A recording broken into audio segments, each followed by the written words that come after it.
Okay, hello everyone, and good evening to this session, which I believe is extremely critical towards either starting a new business or expansion of a new business. In 2014, I remember we had conducted an event along with our Portugal based partners. It was on expansion into Portugal and other European regions. And in that seminar, one of the participants asked a question that what is the cost of doing such kind of market research. And it was very heartwarming when one of our clients from the audience answered on my behalf when he said that that cost, what you pay for such a study, will always be way, way lesser than the cost of a failed business venture. And I truly believe that to be the case because sometimes these kind of studies are undervalued, but they play a very important role in terms of deciding the future.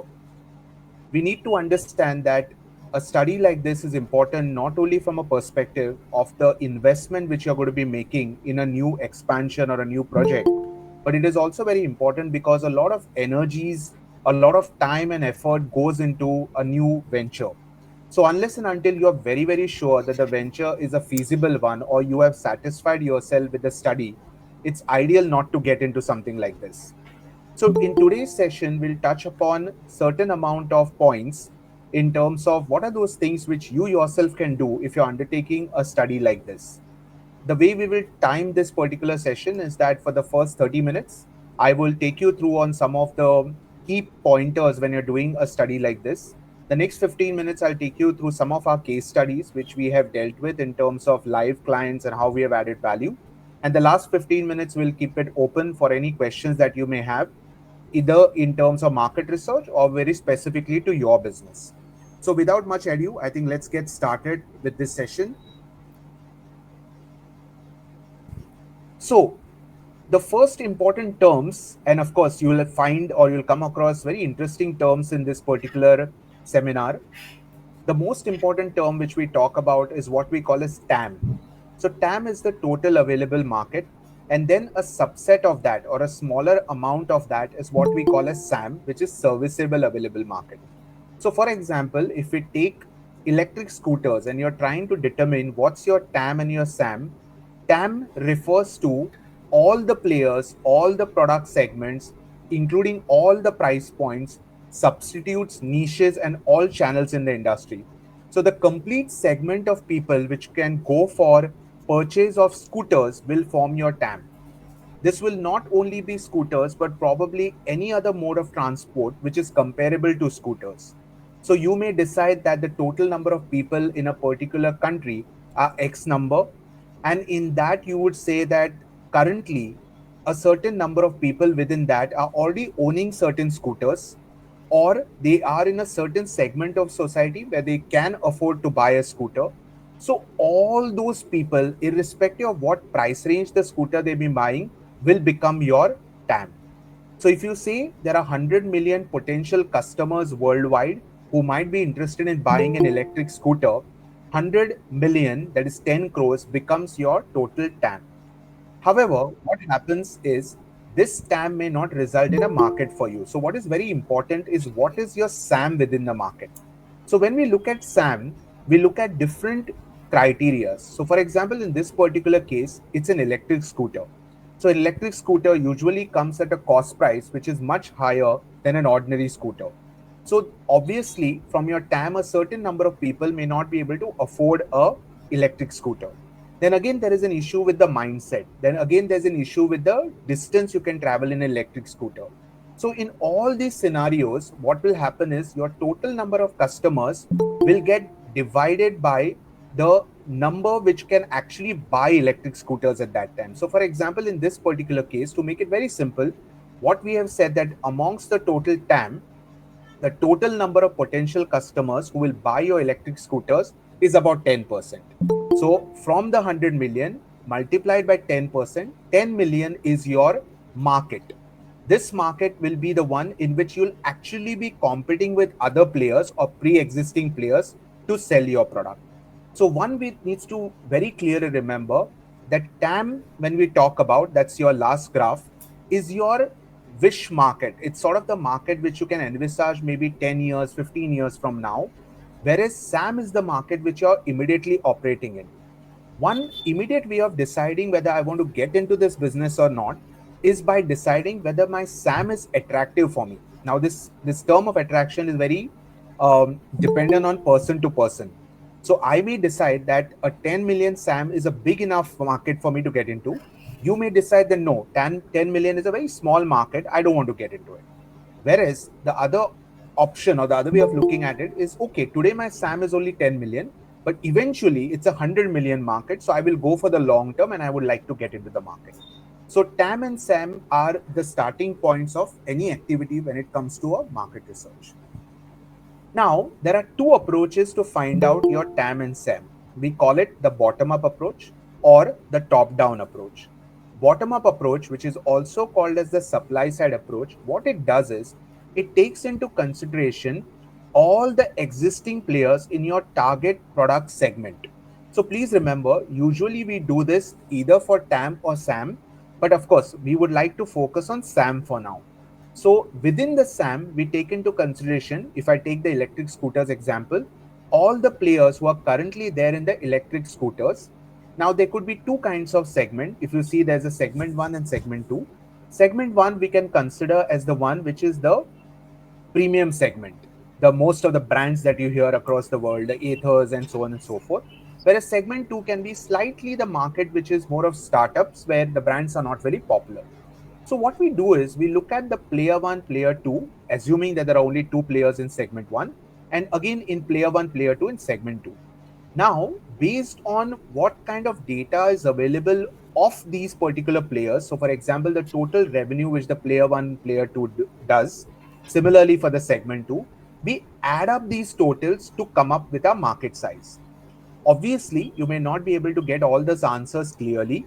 So you may be able to get certain parts of it. So for example, how many units is player 1 selling and what's the average price? So you multiply the two. Similarly, you do it for the other players, and all this A plus B plus C plus D will finally result in your total market size. In a top-down approach, which I personally consider as a more correct approach, but it's a very time-consuming and a very effort-heavy approach, what we actually do is we look at your potential customers in the two segments. So we look at different factors which could influence a customer. So this could be the price of the good or service, this could be income of the consumers, taste and preferences. Depending on the product which you're getting into, these factors can be different. Using questionnaires or using methods to approach these customers, we collect this data from the ground level. Now, obviously, you cannot go to 10 million people, which is about 1 crore, and ask each one of them. So you consider a certain sample size, which you believe is a good sample size to get a perspective of the 10 million. This will depend upon what price segment these people belong to, which geography you're looking to start, and so on and so forth. So once you collect this information through this questionnaires, based on the factors which you have picked up, which are the most relevant factors, and please remember, it may not be only one factor, it can be multiple factors, and I'll explain in the later slides. We put all these factors together to come up with what's the value of the segment 1, value of the segment 2, and the total comes up to market size. In all your assignments or on all your endeavors, please remember, make an effort to derive your market size through both these approaches. You will get an idea in terms of which method in that particular business makes more sense, but having answers through both these methods will help you cross-check one against the other. Now, how do you identify and estimate the target customer? So what we usually call this is demographic profiling. Now, irrespective whether your product is a B2B product or a B2C product, a demographic profiling or identifying the features of a customer plays a very, very important role, because that really determines your market size and your success in the future. Now, assuming that we are doing a study for the agarbatti market of Goa, in other words, for any consumer sector, we have taken certain demographic profile into considerations. What is this demographic profile? We are considering what's the age of the people, gender, income, level of education, marital status, employment status, asset ownership, geographical location, and religion or customs. Please remember, there might be many others. Some of them may be applicable, all of them may be applicable. What is very important for us is to define for that particular product and that particular location what is relevant.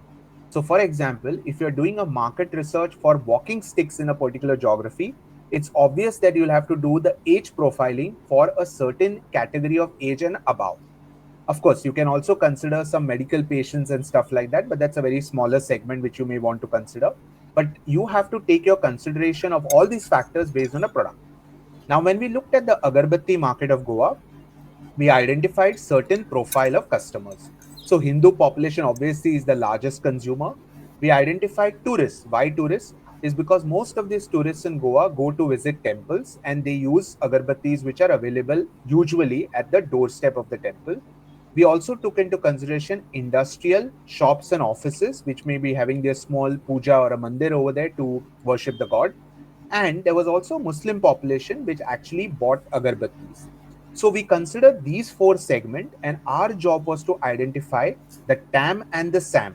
So using the approaches which I have talked about in the earlier slide, we came across these numbers that a total of 10 lakh 57 to 80 Hindu population will buy agarbattis. Tourists were about 30 lakhs and so on and so forth. Again, please remember, it doesn't mean that each one of this person will buy agarbattis. Obviously not. We worked out the average size of a household in Goa, which was about 4. So we accordingly divided it into the number of households. Now, if you see below, we also saw, based on our survey, in terms of urban and rural areas, what's the frequency of purchase per week? This is one, um, what you call as a typical 10 rupees or 15 rupees of an agarbatti set. So we found that in a week for urban, it's about 1.5 for rural, and so on and so forth.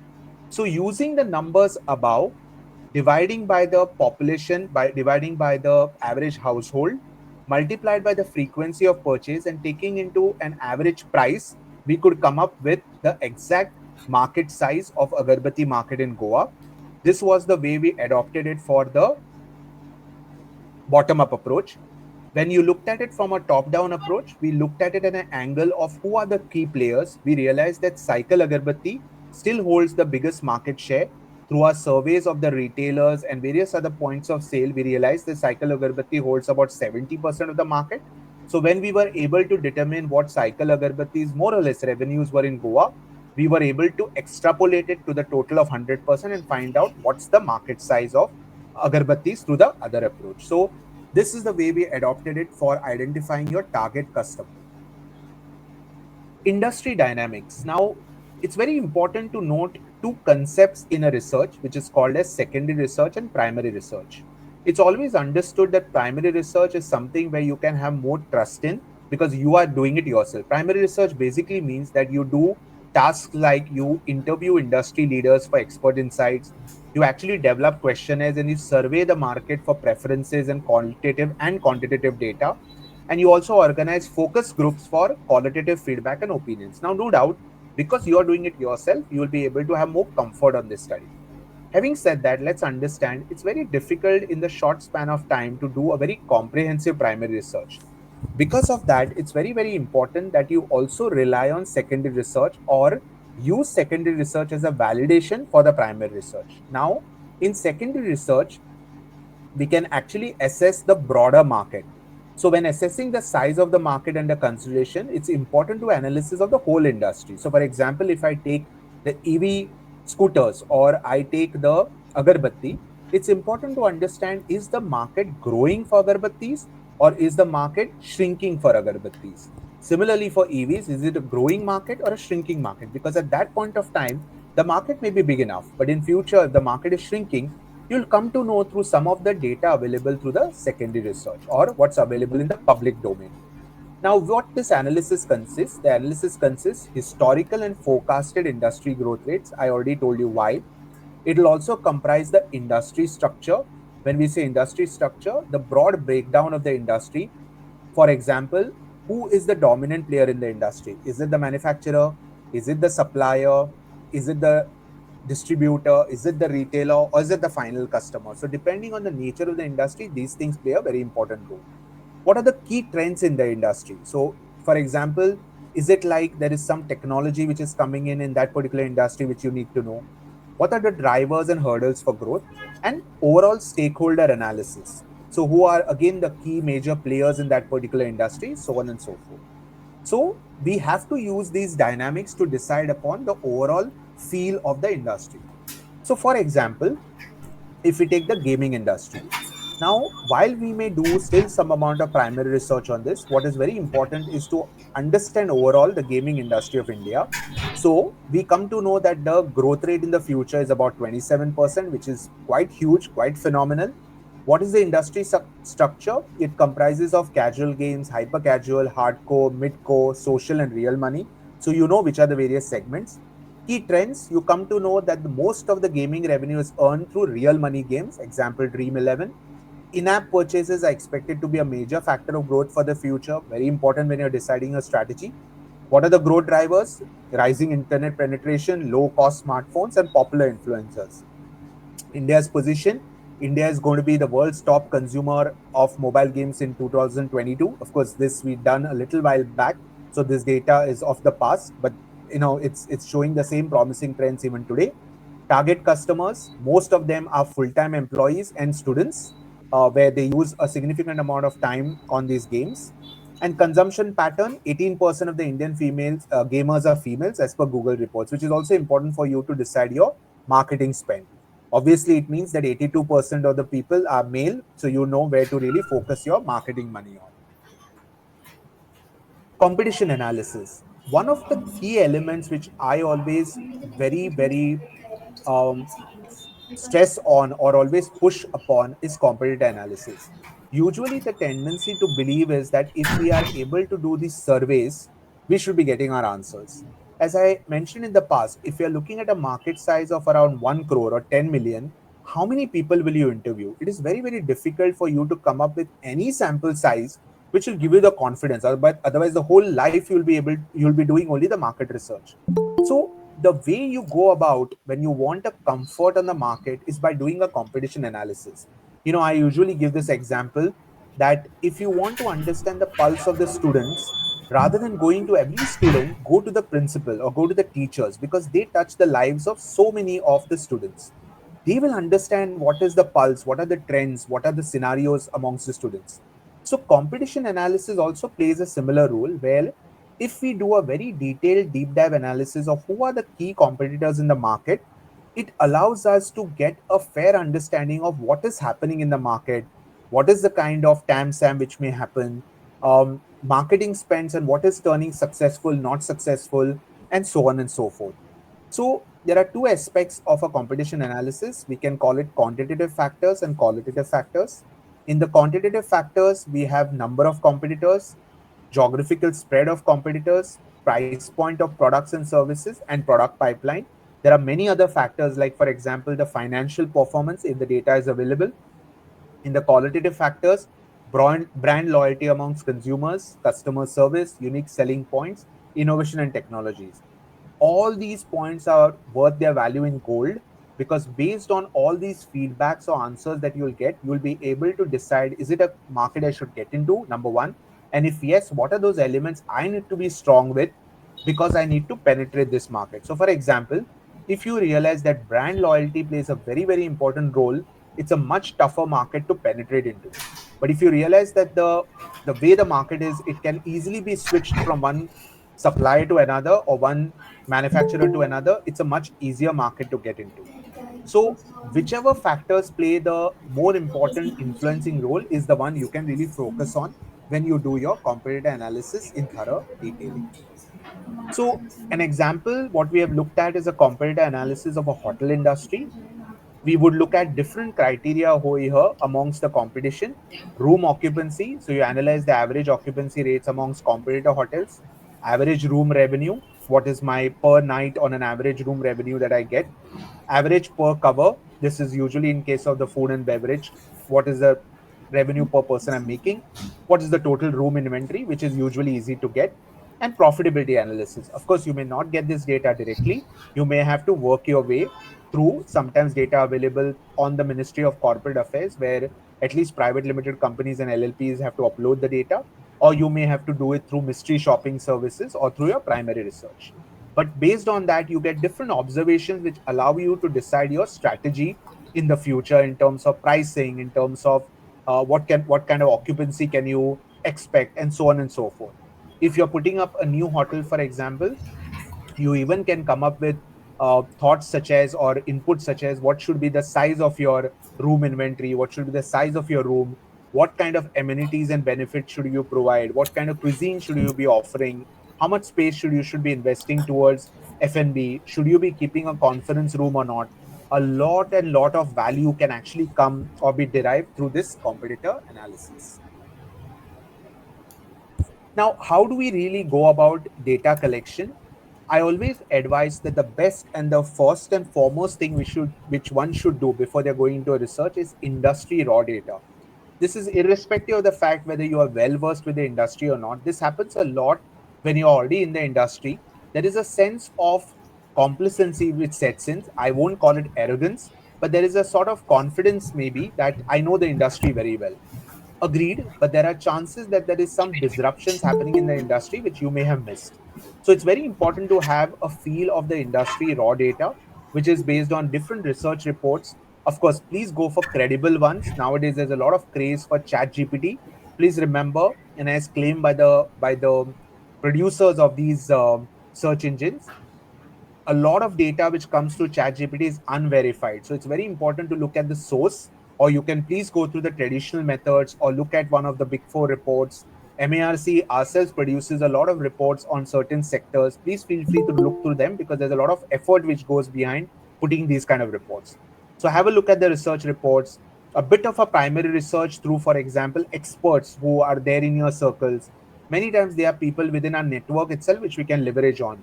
Economic surveys which happen, newspaper articles, and industry experts in general and their opinions is the best way to commence this activity, because based on that, we know who are the competitors which are important, who are the kind of customers which I should be targeting, what is the supply chain of that particular product. Very critical. You may invest a lot in terms of your manufacturing facilities and all, but if your product is depending on a good distributor network and you're not established that, you'll be sitting with your product and all your costs sunk. So it's very important to understand all that through your industry raw data. Then once that is done, we spoke about a demand side and a supply side. There's a small error there. It's not competitor segments, it's customer segments.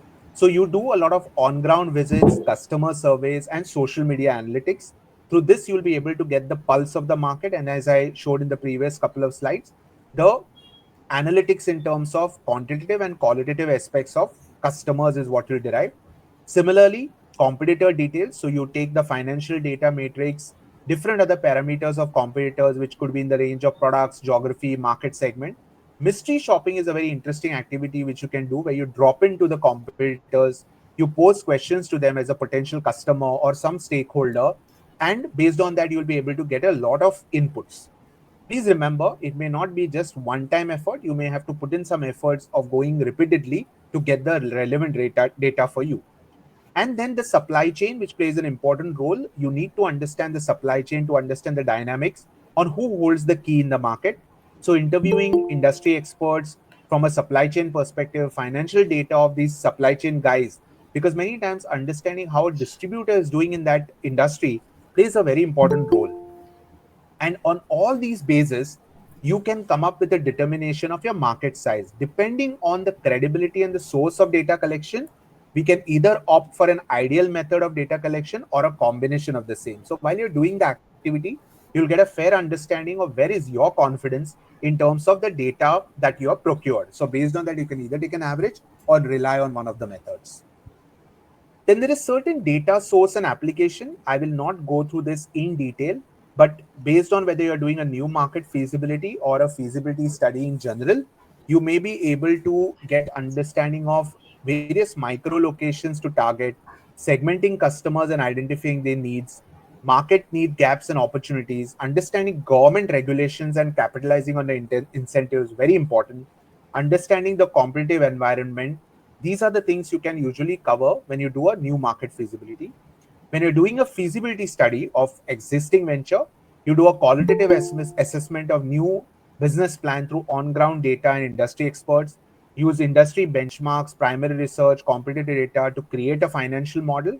When we say financial model, you actually evaluate what will be your revenues in that venture, cost to operate, initial investment. This is not from an external party. This is not to convince your bank or your investor. You may do it later, but this is for you to be convinced whether it's a feasible venture or not, and derive various projections based on your IRR, your ROI, and your NPV. One of the things we suggest also is do a bit of sensitivity analysis, which means that whichever are your key variables, whether it's your revenues or whether it's one of your costs, move them up or down by 5 to 10% and see what effect it has on your profitability. You will know where you could be vulnerable and how dependent you are on a certain things. So based on that, you can arrive at personalized insights to assess the feasibility of the business decision and lay out a roadmap for expanding capabilities and market research. Different sources, I have put down our sources other than FactSet, where we have paid for and subscribed. Rest are mostly available. Of course, there are some exclusive reports or paid reports which we have privilege on, but a lot of this data is available in the public domain. This is just a methodology. You start off with the step one of understanding the industry dynamics. As I already mentioned to you, sources I have already talked about. What are the findings which comes through that? You get an idea of the published market size and publication, demand drivers and key trends, identification of customers and competitors, and supply chain and key stakeholders. The next one is competitor analysis. So we talk about a personal interview with key personnel, company financial analysis if available, and company database. What findings? You get competitor offerings and price points and different metrics like products, geography, market, segments, USP, etc. The third one is, again, there's a small error. Here it's customers. We understand customers. Sources, again, being primary research, interview with potential customers, social media analytics. And what findings come is customer value proposition. CVP means customer value proposition based on demography, price point, value chain, etc. And qualitative inputs towards arriving at differentiating factors. Supply chain, we do personal interviews with machinery manufacturers, dealer, distributor, or consultation with industry expert, and we arrive at a market size through them, and segmentation, and what is the constituent of each element of the supply chain, who is important, and supply chain matrix to arrive at products, geography, nuances of supply chain, etc. On all this, we finally come to our step 5, which is the market size and opportunities. As I've already mentioned, depending on the credibility and the source of the data, we decide on which method we adopt. Sometimes we calculate these market sizes. I would say most times we do, because there's no direct answer. On that basis, we come up with our answers. So this is, the key elements what we need to cover in the market research part of it. I will now go on to a few case studies, and correlate whatever we talked about in the form of the case studies. And after that, I'll open it up for questions, if any.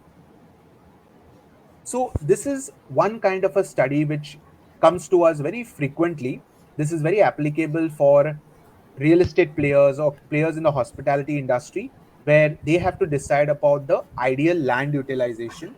So in this particular scenario, the objective is to conduct a locational analysis of the site which is available with them, identify a demand supply gap that may exist in that particular location, and suggest a suitable venture based on the findings. So what we do is we do an overview of the place in terms of access to roads and connectivity to major hotspots, proximity to tourist attraction, corporate and educational institutions, presence of other hotels, resorts, restaurants, and retail outlets, analysis of recent developments and residential projects, and demography, culture, and preference of people in the area. When we do all this, we realize where is there a focus in the market, because based on the mushrooming of other players, we get a fair idea of what is in demand. Of course, we check on the performance of these players to ensure that they're doing well in the market, which means that there is a demand. We also look at what is the demand supply gap based on the demographic, culture, and probably what they might be seeking and what's not available. Usually we do a certain study around a certain radius of the site. Now that really depends upon where that site is located. That radius can be 15 kilometers, it can be 50 kilometers, sometimes even 100 kilometers, depending upon the logistics prevalent. But usually for a land utilization, we know that it cannot be very far off. The customer has to be in a certain location, because usually, as I said, it's a nature of residential projects or commercial projects or hospitality. So we accordingly take a certain radius. And on that basis, we come up with different venture analysis which can come up. So is hotel a reasonable one to come up over there? If yes, what is the type or the category? What is the ARR, average room realization, customer footfalls which you can expect, amenities which you have to provide, and rentals if you are giving it out on direct rent. Residential properties, what should be the total project area, number of units, area, etc. If retail outlets, what's the size, rental rates, sale rates, entertainment venues like an amusement park and so on and so forth. Again, what is the various kinds of capacities we can expect? So we would do a demand supply gap analysis. We will do a primary research where we do a survey of target markets. Depending upon who is the target market, it may be students, couples, nuclear families, joint families, etc. We do a lot of secondary research, which includes opinions of real estate players, articles on recent developments. Very important to understand the registrations and licenses and any government rules, zoning, etc. And identification of needs and preferences for the venture concept. So on that basis, we will recommend a residential project or an entertainment facility, recreation club, so on and so forth. This was one project where we had done for them, and these are the concepts which we suggested. Once the client usually picks up one of them, we do a very deep dive analysis, which goes to the extent of developing a financial model around it. So, as mentioned before, we'll evaluate what kind of footfalls will happen, what will be the average price people will be willing to pay, what will be the initial investment to make that project happen, will be the operational investment, and accordingly, what's the ROI which will generate. This is a second example, which is on restaurant expansion. So in this particular case, the existing business wanted to expand into Goa, Bangalore, and Pune. Detailed study will needed to be done of these three pre-decided locations to make an informed decision on expansion. So what we did was an overview of the suggested location. So a detailed study of the three locations was conducted. Different parameters were looked at, like for example, the demographic profile of population. In this case, it's very clear we are looking at a direct B2C kind of a product. We are looking at people coming in and having lunch, dinners, or ordering food. So we need to look at the gender, urban and rural kind of population, religion, culture, income, and way beyond age, different factors in these locations. Residential hotspots to understand which are the ones where we can have a regular flow of people. In that, we also looked at the per capita income, the type of employment, because if it's a migrational kind of an employment, you're not guaranteed that the people will continue staying there for long. Again, commercial and educational hotspots, because these guys again will be your customers. So which are these around that area? Tourist hotspots, we also derived what was the number of tourists per square kilometer, which is very important. Competition in that area and how they are faring plays a very, very important role to decide which location makes sense. Ease of living, very important as well to operate your business. So that is what we covered.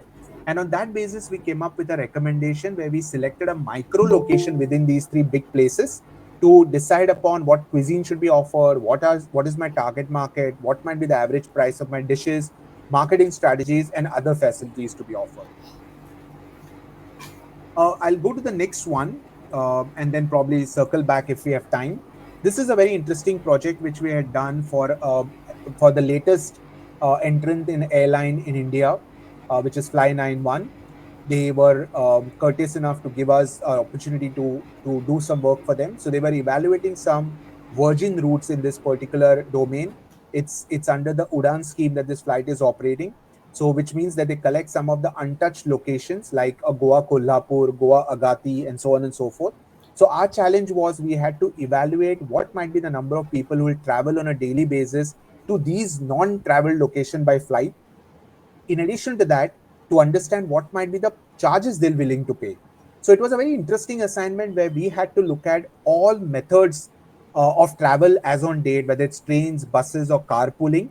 We also had to look at what could be the various flights. So there were two kinds of routes: one where there were no direct flights or no flights altogether, as I mentioned, Goa Kolhapur, and there was Goa Pune, for example, where there is flight, but if you're aware of Goa Pune route, a lot of guys started and shut shop. The timings are also very odd. So why is that so? So we looked at non-stop flight, one-stop flight, multiple stop flight. What is the average price per seat for each travel location? Traffic data as there was available. We did a lot of primary research for that. Talked to bus travel agents, different other agents, hotels in these locations to understand what kind of people come from these locations, stay, what are they willing to pay, etc. Understand the future developments in this region and SWOT analysis as well. So the analysis which we came up with is the reason for the demand supply gap, the passenger growth rate, and the potential customer analysis. One very interesting thing the client asked us to do is the motivators of travel. The motivators of travel helps us to decide the seasonality of travel. For example, if Goa Kolhapur is driven predominantly because of religion, then there are certain times where your number of people will be more, and certain times where it might really drop down, which is important to decide which time of the month and which days probably you want to fly the flight. On that, we came up with a recommendation, which we recommended the optimal routes to commence flights among the two options. We also identified the ideal number of flights that should be offered in the chosen route to ensure operational efficiency and meet the demand. So we actually calculated both through top-down and bottom-up approach the number of people and the price they were willing to pay or could be willing to pay. And I'm very happy that they're successfully running these flights and they have taken off in a great way. So we're very, very proud and privileged. This is a B2B product. In a B2B product, the dynamics slightly differ. So in this particular case, the company wanted to come up with a product, which is of course a B2B, but the utilization is more B2C in nature. This company is into sheet metal products and they wanted to leverage their existing manufacturing prowess and their supply chain to come up with more B2C product. So we looked at the overall sheet metal industry. As I mentioned, always start with the industry. What are the trends? What are the potential? What are the target markets in the B2B and target region? Growth drivers, market opportunity, and ease of market entry. We did a lot of competitor analysis in terms of what products competitors offered, industries catered, USP, average turnover, and number of employees. We looked at parameters like ease of manufacturing, ease of logistics or delivery, and ease of marketing. I'm referring to the specific products which we shortlisted because all these things play a very important role in deciding which products I should get into. Excuse me. So on this basis, we came up with three selected segments to gain an in-depth insight into the characteristics, the market dynamics, and potential for the client metal products. The purpose was to gather detailed information and conduct an analysis to help make an informed decision. So based on that, what we came up with was we identified the product segment with the greatest demand. We actually ranked them in top five, and we evaluated the topmost ones, which the client has started manufacturing and supplying. Identify the target customer base and the most sought after SKUs within that. So we may suggest a parent product, but we need to also define which SKUs you should focus within that. That's what we did. Target geographical location, supply chain approach, and marketing strategies, which plays a very, very important role in deciding the way forward. Because we have 3 minutes before I open it up for question answer, I'll just go to the one which I skipped. A store expansion is, I won't say easier, but relatively a low hanging fruit. So, if you're looking at starting a store in your vicinity or in a location, in this case, it was a seafood industry and they were looking at shrimp farming, etc., and having a store presence. What you need to do is, again, depending on the radius of your influence. So that's important to understand how big is the city. You may decide the overview like the population, competition, location, infrastructure, demographics, and major customer hotspots for you to decide which is the right location. You do a very detailed customer analysis, customer profiling and analysis, residential status, economic and age group. Very important to decide on whether your product should be in the masses or the premium segment. Factors affecting purchasing behavior. So we did a consumer survey to understand what affects their choice of purchase, what affects their choice of a point of sale, which is very important. Why do they choose organized store versus, let's say, going to the Panjim fish market? So a lot of direct conversations which had not only with the customers but also with the clients, competitors to understand different dynamics of this particular industry. So based on this, again, what we also did is competitor analysis. What footfalls do they get? What's the product segment? What's the average price of the products and operating hours? Very important to understand how do we keep our team within that particular store and at what time durations. Otherwise, you will see a lot of people at a certain time and very less customers and vice versa. So it's very important to have these operating hours well understood. And with the recommendation, we recommended 6 distinctive product offerings that are well suited to serve the chosen market. So, what should be keeping in the store, and different effective marketing strategies to target the customer, to increase the client's outreach and the engagement efforts. So, this is what I had to share as a part of our knowledge or our offering or our experience so far that we have had over all these years of doing this market research and doing our best in terms of providing our value add, if I may say, to potential clients. As I mentioned, the clients could be of different categories. It could be of the kind where they are looking at absolutely a new market. It could be a new product or a service line, or it could be a mix of both, where I'm looking at getting into a new geography with a new product or service line. It could also be that I am already in the industry and I'm looking at increasing my market share in a certain geography. We did it for a large MNC as well, which had a couple of its products into scanners and printers, and they wanted to understand how do they increase their market share. So we had done a very specific qualitative study up north in terms of why is it that a particular final customer or the middleman chooses a particular competitor. Is it because of post sales service? Is it because of some better margins offered? Is it because of better marketing strategies, and so on and so forth, which added a lot of value in terms of what could have been done by this company. So I'll probably stop at that. I'll open up the forum for any questions that you may have, and I'll be happy to answer them.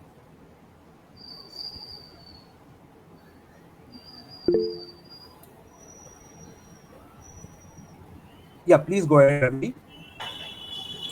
So, sir, thank you first of all, and I just want to know ki how we calculate the market capturing. As we usually say that ki Haldiram captured 75% of market, and because it like that, then how we calculate that one? Very, very good question, Ravi. Again, I'll answer it in terms of secondary research and primary research.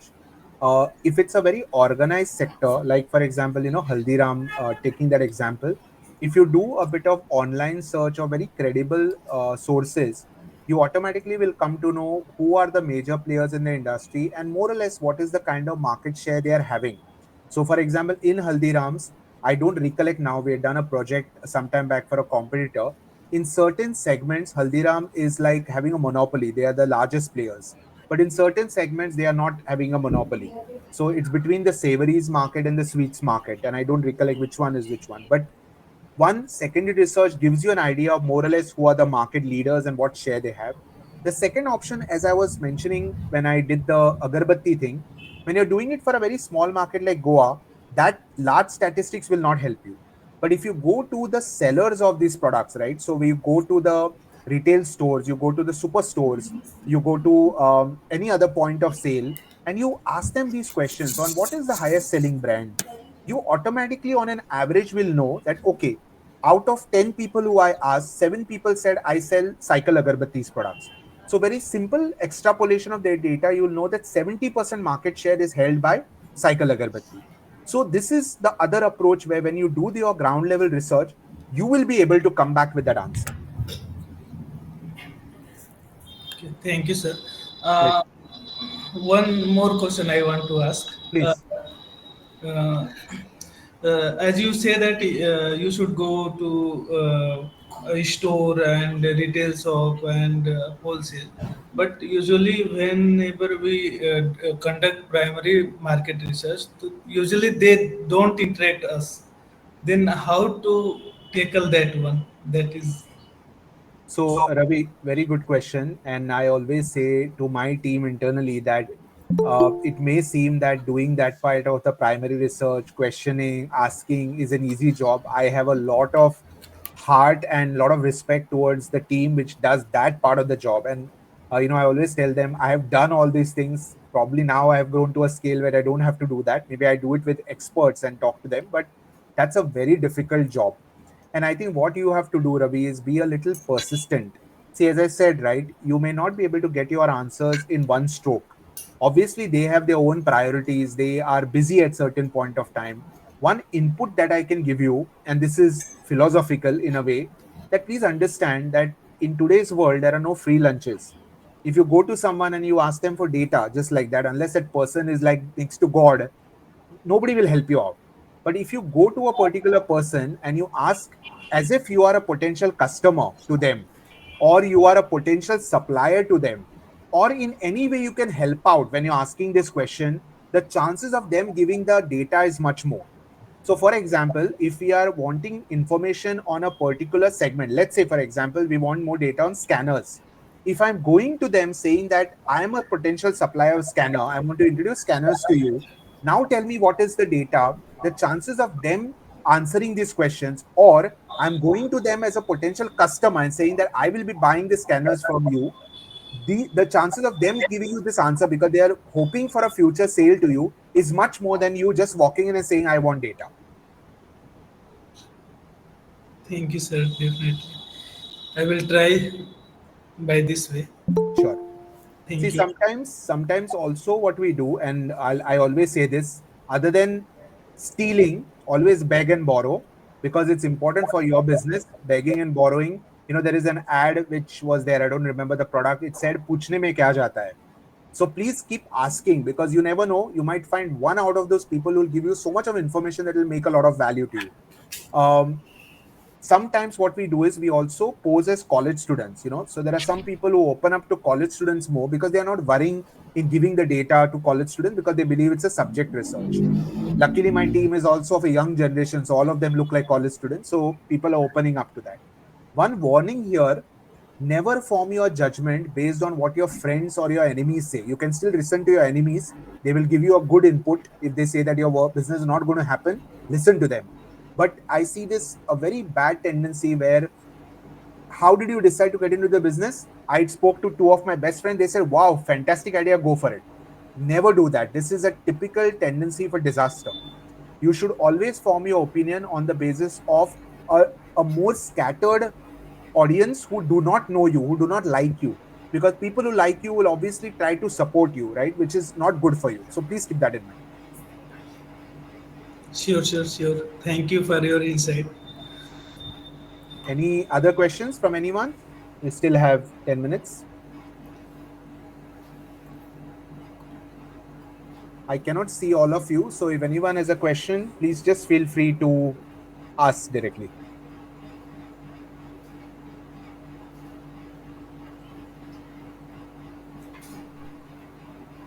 If anyone from my team has any questions, they are also feel free to ask.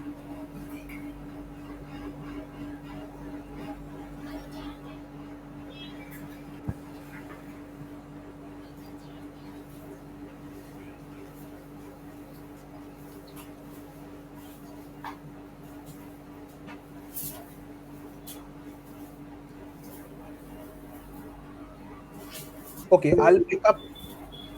Yeah, I think Smriti, please go ahead.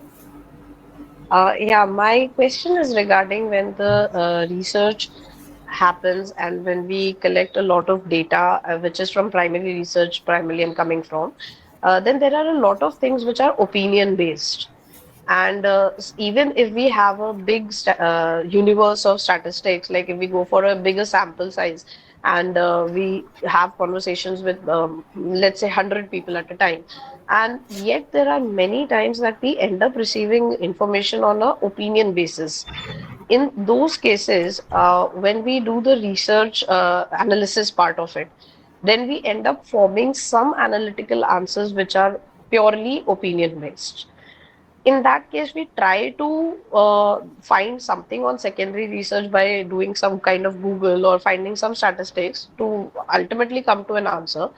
But still, that remains a little bit ambiguous situation. So, have you ever faced anything like this, and then you had to find some corroborative data because the results that you got was majorly opinion? And if so, then what you did? So I think Smriti, that's a wonderful question. I think you also have become expert now in market research, so you should also be able to sort of answer it along with me. But I'll tell you my opinion quickly on a couple of things.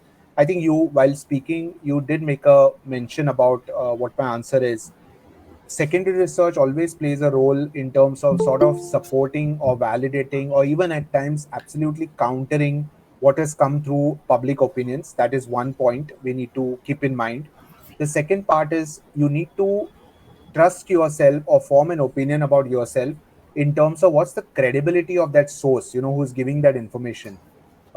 See, primary research, I always say, plays a very important role because at the end of the day, the person asking those questions has to be smart enough to understand or gauge the person who's giving the opinion.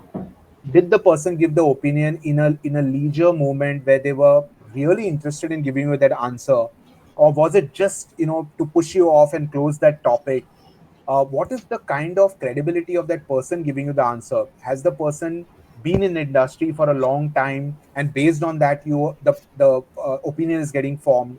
So I think the credibility of the person, the moment or the approach in which that particular answer was obtained, what is even the duration of this conversation, some things which is like a half an hour to a 1 hour conversation of magnitude, and then you get this answer, is definitely much more respected. And then validating it with secondary research makes sense.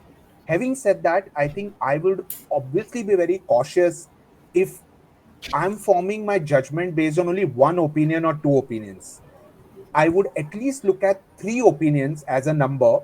If it's a very material question which will make a significant difference to my judgment, then I would look at least three opinions and see whether those three opinions are moving in the same direction or not. Okay, so somewhat if we are able to create a majority in these opinions will also start making sense. Even if we don't find any corroboration from secondary, is that one of Absolutely. the ways to make? Okay, Absolutely. understood. Absolutely. Understood.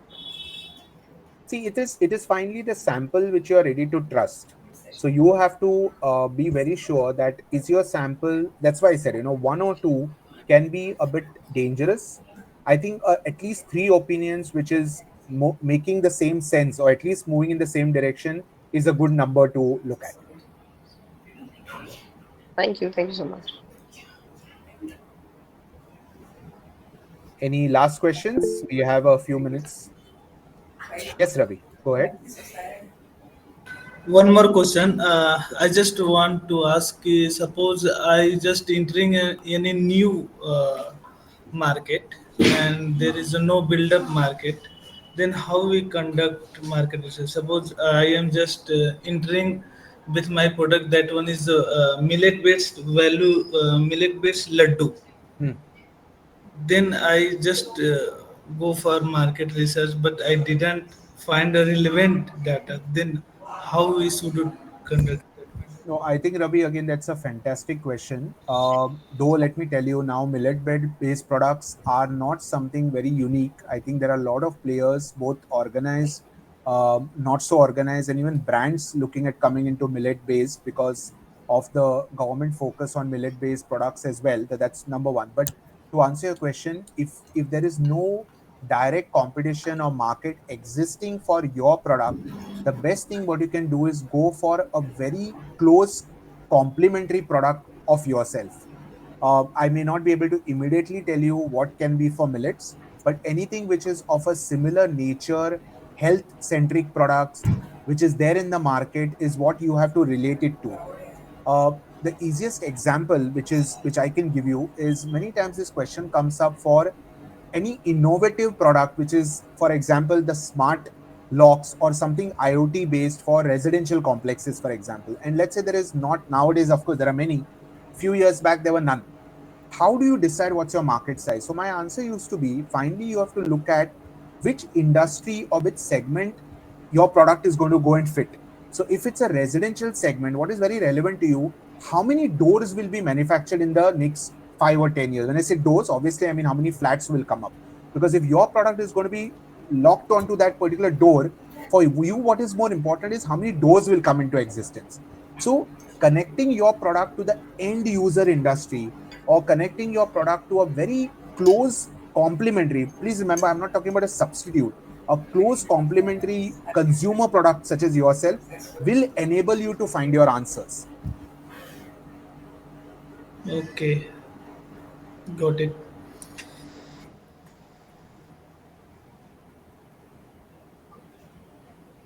Any last questions? We have a couple of minutes.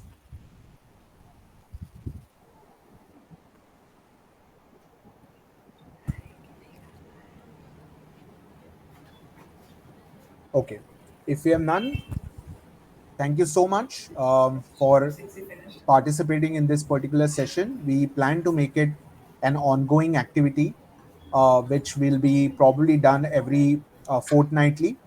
We, of course, will put up the requirements of what topic really interests you, and on that basis, we will come back with our choices of the topics and try to answer your questions on that as well. So, thank you so much for joining us for this particular session. Have a good evening. See you soon. Thank Thank you. you. Thank you. Thank you so Thank much. you.